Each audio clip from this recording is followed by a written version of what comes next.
And so now let's turn to Metamorphoses itself.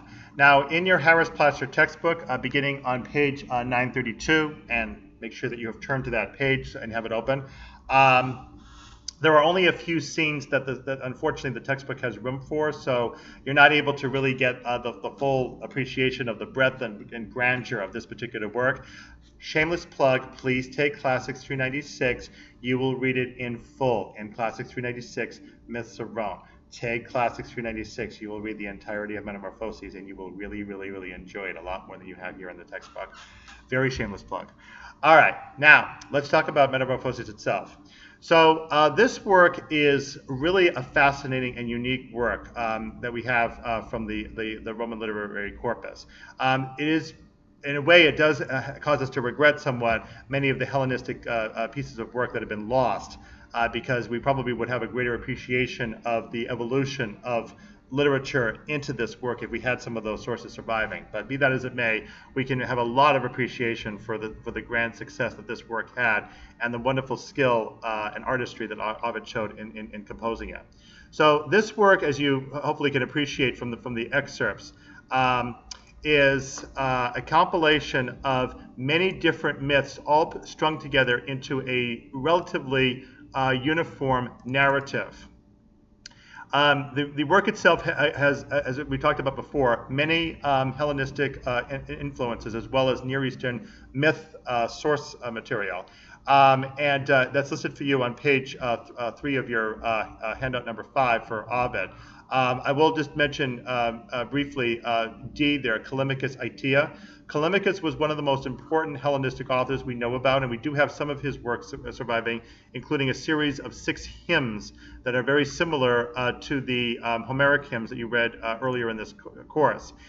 He also wrote this work called Aetia that we don't have surviving complete, but Aetia in Greek means causes. And much of this is similar to the etiology that you may remember back in chapter 2 of your Harris-Platzner textbook when we talked about methods of interpreting myth. Aetia refers to causes. And if you notice, Ovid's Metamorphoses describes a lot of causes of why particular animals or plants came about the way that they are. So it is clear that there's a strong tradition associated with causality taken from Callimachus. I'll come back in a little bit to talk more about that causality in just a minute, but let me finish here with the handout. So the Hellenistic influence definitely underpins a great deal of the selection of topic that Ovid has, and then also this concept of demonstrating how specific phenomena in nature come about the way they are. Like, for instance, as you saw with the Pyramus and Thisbe story, why the mulberry tree ends up having white berries that turn red, and so forth. But obviously there's quite a bit of political, social commentary that Ovid has for the Roman audience as well that we also have to consider when we read this work. The work itself, on the top of page 4 of your handout, is structurally a paradox because on the one hand, it's clearly meant to be, as we said before, an ongoing narrative from creation all the way through the ages, through the Trojan War, the departure of Aeneas from Troy, and all through Roman history as we've already covered it, the King period, the Republic period, and the Empire, and of course there's one more video coming up next, which will cover the Roman Empire in a little bit more detail. So all of that is the ongoing narrative that's linear like this. But there's also a lot of intertextuality that's going on as well, where frequently you'll notice how Ovid will be on one thread, but then he'll suddenly veer off and go on another thread over here, and then he'll wrap around and go over to this thread over here. And many of the stories tie in with each other and have major thematic similarities with each other, sometimes based on the type of transformation that occurs, and sometimes based on other themes of morality, for instance, that Ovid wants to get across to his Roman audience.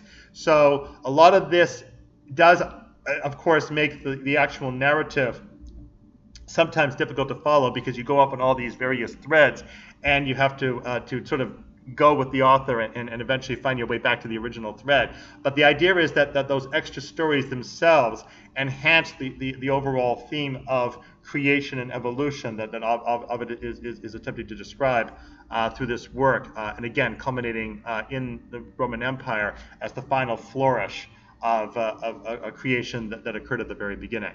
So again, it's hard to see this in these excerpts that you have in the textbook, but if you do have a chance to read the whole thing on your own, or at least even skim through it, you can get a much fuller appreciation of the way that Ovid interweaves all these stories together, and then at the same time preserves this ongoing narrative all the way through. Okay, so of course what also does happen with this work is that many of the myths that we now know of today from Greek mythology are preserved for us here. Some of them, of course, do have earlier sources as well, or alternative ones.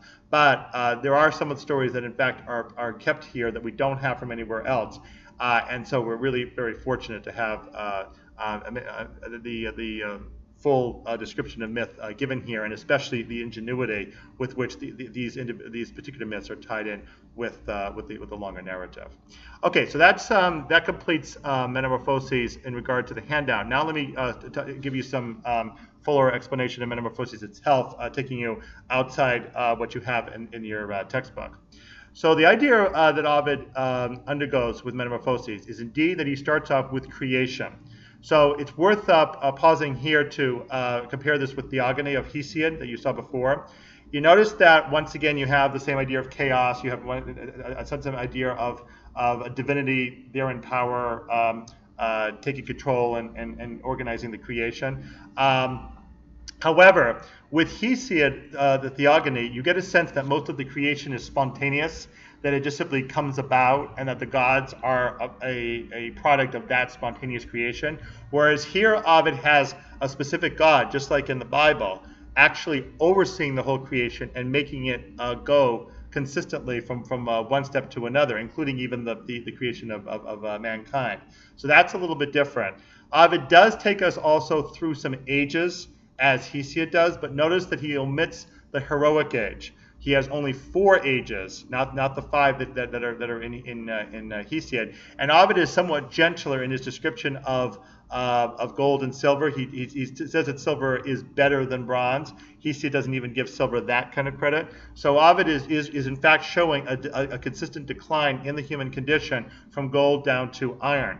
What probably is helpful in this for Ovid is that his emphasis is probably the straight decline of mankind, which is going to lead eventually to the flood after the whole incident with Lycaon, that first human who tries to storm Mount Olympus and eventually gets turned into the ever-hungry wolf.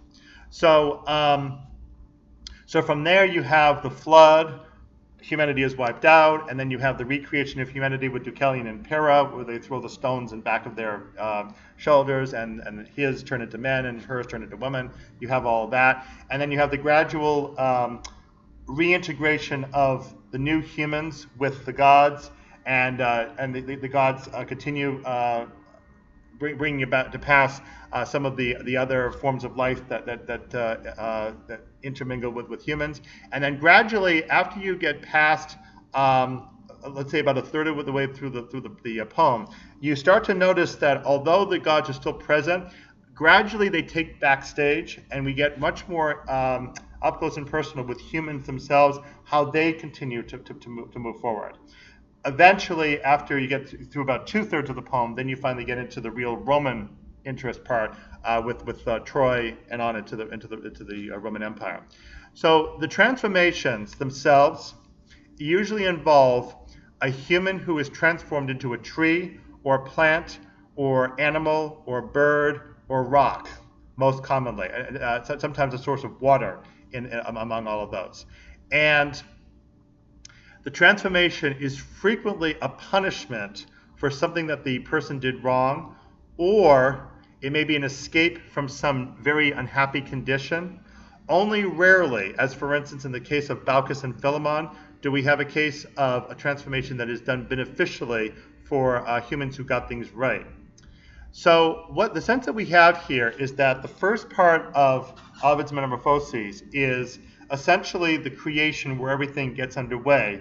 And then we have the first few stumbles, just like we had with Prometheus and Pandora in Hesiod's Works and Days, showing how the initial relationship between gods and humans wasn't all that great because the gods were suspicious of humans. The humans got fire, and then they were going to take over and become immortal from fire, and then they had to be punished with Pandora and so forth. So here too, after the flood, which basically gets rid of the Iron Age and all the evil men, and characters like Kion, who are going to be cruel and rapacious and such, we then basically start all over again, and again mirroring the 5 ages with Hesiod. And as we start over again, we now get a new generation of humans who become gradually more informed about their proper place in their own lives, as well as how they relate to the gods. And because of that, initially the gods do a lot of the specific interaction with humans, and even sometimes with other immortals. But then again, they gradually take backstage, and their prominence is reduced as human prominence takes over in the middle part of the work. The specific stories that were shown in the textbook demonstrate how all too human often the gods were at the beginning, as they try to evolve and don't necessarily succeed in getting everything the way they wanted, and sometimes cause some damage as a consequence. So the story of Apollo and Daphne is a perfect example of how Apollo doesn't foresee the consequences of teasing Cupid, and as a result he ends up falling in love with a woman, Daphne, who ends up rejecting him. And you notice how he's described as a rapacious hound running after her, trying to catch her. So he's made to look really ridiculous. And Ovid pulls no punches in making especially male characters look really, really, really silly. Sometimes even women characters. So what ends up happening, of course, is that Apollo brings about inadvertently the destruction of the nymph Daphne. However, her new creation, the tree, which ends up being the laurel tree, is the one that Apollo will thereafter worship as the tree of victory. So essentially something is brought about into existence, and there's a causality behind this. We have here a bit of ritual myth explaining why specifically the laurel tree is associated with victory. We have the explanation of that. With Echo and Narcissus, we have an explanation, of course, of why the echo occurs, and also with Narcissus, why we have that particular flower that stares at its image reflection in the water, and so because Narcissus himself is very egotistic, and then he looks at his own image, and he's cursed to fall in love with himself and eventually waste away because he rejected Echo, and so on. So you have that. You have the story, a very famous story of Pyramus and Thisbe, with the Romeo and Juliet kind of story about two star-crossed lovers. The whole incident about Thisbe being out in the woods, she runs away from a mountain lion, drops her veil. The lion chews on the veil and makes it bloody because the mountain lion had just eaten something. Pyramus finds the bloody veil, thinks Thisbe is dead, kills himself. She finds him, kills herself, and then all the blood soaks into the mulberry tree and soaks the berries white to red, and that ideologically explains why the berries turn white to red, and so forth. And these are all, some of the better known individual stories that you get from Ovid. But it's clear when you read through Metamorphoses, even schematically, that there's a lot more going on in Ovid than just these Rudyard Kipling-like stories of what, how the leopard got its spots because of paint spilled on him, kind of thing. I mean, there's obviously more to it than that. There's a great deal of moral teaching that Ovid carries across in an often humorous and sometimes satiric way for his Roman audience, trying to explain, now that you have a Roman Empire, which you deservedly have and is deservedly to be celebrated, you now need to know how to conduct yourself as Romans in this empire. What Ovid is often doing, though, with wink, wink, nudge, nudge, is trying to say to the Romans, I know perfectly well that you won't do it, though, because that's the way human nature is. And it may have been that kind of attitude Ovid had that might have gotten him eventually in trouble with the empire and gotten him sent abroad in exile. But Ovid is illustrating that humans did in fact evolve in a sense that you start off with the evil Lycaon, who is very severely punished with a very nasty transformation of being always hungry as the wolf. And then you have other transformations that don't work out very well either. You have, for instance, Byblis in Book 9, who is going after her brother in an incestuous relationship and eventually gets turned into a reed. I'm sorry, Calamus is turned into a reed, and Bibulus is turned into the bark of a tree. That's always mourning. So Bibulus demonstrates how she mishandles an incestuous feeling that she has for her brother. So that doesn't work out well either. So what you have are almost like trial runs for various human conditions. Okay? Challenge the gods to weaving, get turned into a spider. That's arachne. Laugh while the king of gods is having an affair right in the face of the queen of gods because she got fooled by it. And you'll keep on laughing forever. Ha, ha, ha, ha, ha. And you'll get turned into a weasel. And so forth. So, and again, these are all ideological, but they also demonstrate a certain kind of hubris that can occur with these characters that can eventually get them into fatal trouble. Also, in some cases, characters who, through no fault of their own, end up in predicaments that they cannot escape from, almost in a tragic mode. Like, for instance, Mira, the girl who ends up in an incestuous relationship with her father. And that leads to its own type of disaster. So the transformations often are signals that things have gone wrong. And what ends up happening is we're saying these are all, just like with Livy in his prologue of his history, these are all the old ways that people behaved, and it's all in the past, and proper Romans have gotten past all of this. These kinds of things don't happen in proper Roman society anymore, and now that we are the empire, it's for us to understand our previous legacy and live up to the higher moral standard that we now hold to ourselves. Again, with a certain satiric sense, though, that Ovid is not convinced by any means that Romans will actually do it. Ovid had one little final dig, though, at the end of his poem that also could have perhaps annoyed Augustus.